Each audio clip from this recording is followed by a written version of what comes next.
महत्त्वाची बातमी पहा सतर्क भारत मार्शल टाइम्सवर। पुण्यातील मार्केट यार्ड पोलीस स्टेशनच्या तपास पथकाने सराईत मोटारसायकल चोराला बेड्या ठोकत तब्बल 1,60,000 रुपयांचा मुद्देमाल जप्त केला आहे। घटनेची माहिती अशी की दिनांक 24 ऑगस्ट 2025 रोजी गणेशोत्सवाच्या पार्श्वभूमीवर वरिष्ठ पोलीस निरीक्षकांनी विशेष पेट्रोलिंगचे आदेश दिले होते। या दरम्यान पास पथकाला एक इसम संशयास्पदरित्या मोटारसायकलवर फिरताना दिसला। पोलिसांनी त्याला थांबवण्याचा प्रयत्न केला असता तो पळून जाण्याचा प्रयत्न करू लागला, मात्र पथकाने शिताफीने त्याला पकडले। सखोल चौकशीत त्याने आपले नाव अनिल गणेश बिरादार वय 25 व्यवसाय चालक राहणार लोहगाव पुणे मूळ गाव लातूर असे सांगितले। त्याच्याकडे असलेली मोटारसायकल त्याने मार्केट यार्ड गेट क्रमांक 1 येथील पार्किंगमधून चोरल्याची कबुली दिली। एवढेच नाही तर यापूर्वीही त्याने मार्केट यार्ड परिसरातून 3 गाड्या चोरल्याचे उघड झाले।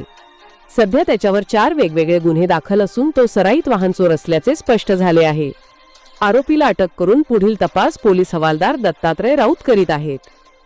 ही कारवाई पोलीस आयुक्त अमितेश कुमार सह आयुक्त रंजन कुमार शर्मा अप्पर आयुक्त मनोज पाटील परिमंडळ 5 चे उप आयुक्त राजकुमार शिंदेचेच 6 पोलीस आयुक्त धन्यकुमार गोडसे यांच्या मार्गदर्शनाखाली वरिष्ठ पोलीस निरीक्षक श्रीमती मनीषा पाटील यांच्या आदेशाने पोलीस उपनिरीक्षक सुनील भापकर आणि त्यांच्या तपास पथकाने केली आहे। सुरक्षित रहा, पहा सतर्क भारत मार्शल टाइम्स पुणे।